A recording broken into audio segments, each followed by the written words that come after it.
My name is Joey. I'm 31 years old. I live here in the Castro district of San Francisco, California. I work at a bar here in the Castro called the Midnight Sun. Yeah, I'm kind of been known as like the thrift store king amongst my friends. If you can kind of see my room, I have a lot of nerdy, kitschy stuff in here. One day my goal is to open my own little store and just resell all the crap I've collected over the years. It's kind of starting to take over my room and my life a little bit. I've always been pretty safe and pretty careful with the people that I choose to sleep with, so I've never really worried before. I typically try to go and get tested every 3 months or so is what they recommend. I mean, it's so easy to go, just walk up the street and get tested. It takes 20 minutes. 3 or so months ago now, I went in just for regular routine testing like I've been doing for years now. Filled out my paperwork, got my blood drawn, sat around for 20 minutes waiting for those, the 2 rapid tests to come back. Went in and sat down with the counselor, and this time he told me that both of the rapid tests had came back positive for HIV.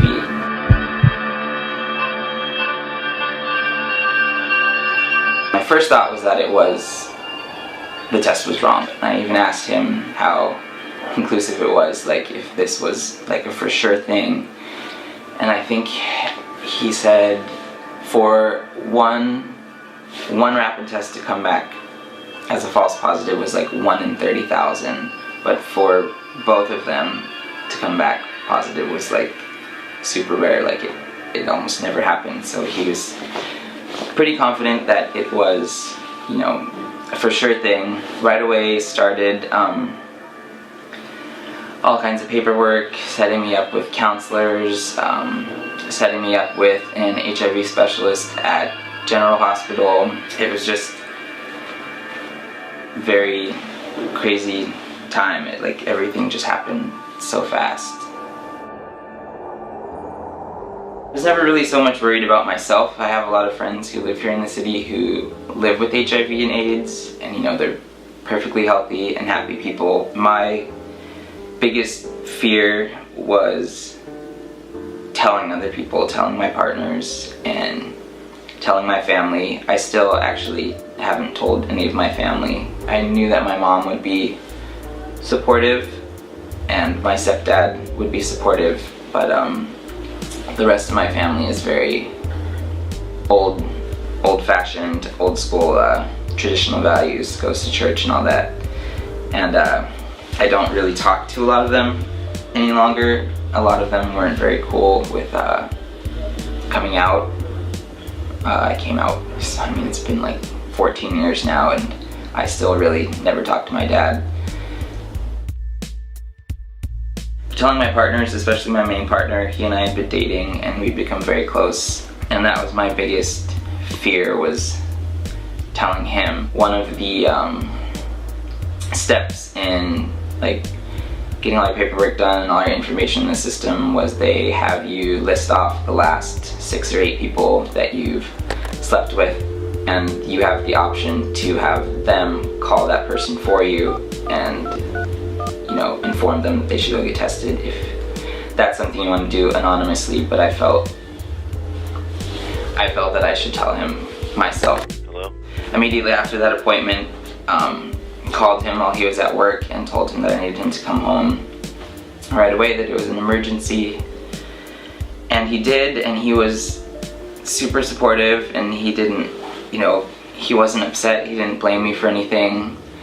He went in to the same clinic right away and told them that he had been exposed. His rapid tests that he took came back negative. My other partner, he actually lives in Portland, and it's a little bit harder up there for him. They don't have as many resources as we have here in San Francisco. So in a way, I was a little bit more nervous to tell him than I was anyone else. The way I worded it when I was telling my best friends is I kind of just felt like a failure as a gay man. I'm a statistic now. I'm a gay man with HIV, and for the friends that I have that do have it, I don't want to make it sound like that's how I view them. but that's just how I felt. Well, my main partner that I was here with in San Francisco, stayed over that night like he usually did. I really don't think either of us got very much sleep that night. We just laid in bed and talked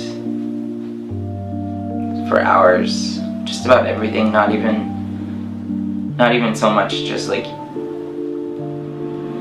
things related to, you know, what was happening that day. I mean, I had to wake up early that morning and go to General Hospital where I was to meet with my specialist, and I would say probably after that, like being there all day and actually meeting with the specialist, getting the medication, then it kind of started to sink in that it was really happening, that it was real.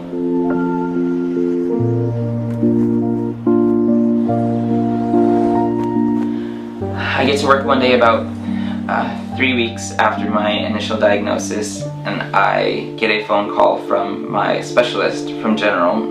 I don't see my phone I'm at work and the bar's busy, so I don't see it for a couple of hours. She calls me again and she says,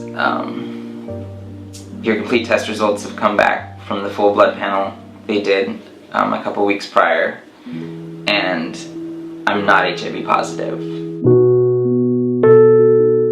She says, everything came back, everything we're seeing now says you're negative, everybody stop taking your medication, you don't have HIV, none of your partners have HIV, like everybody's totally fine. They don't know what happened during those initial tests that made everything come back positive, but yeah, it was one of the best phone calls of my life.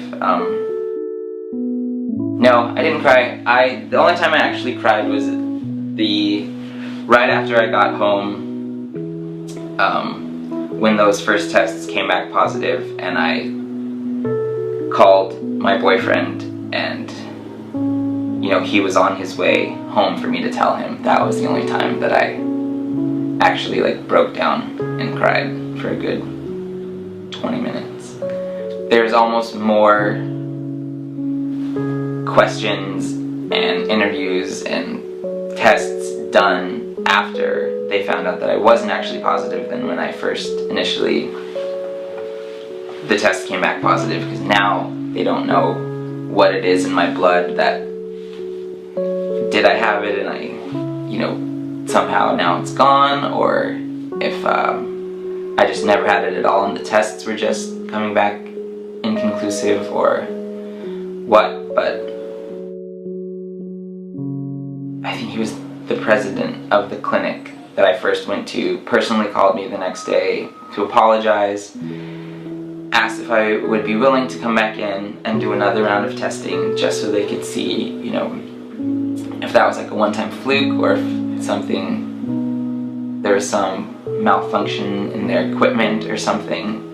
Went back, the rapid tests both again came back positive. So they have been working with General Hospital. They sent all this information and a sample of my blood to the manufacturer of those tests, and they are trying to figure out what it is in my system or in my blood that is causing these false positives. But it was, you know, it was a great feeling to, you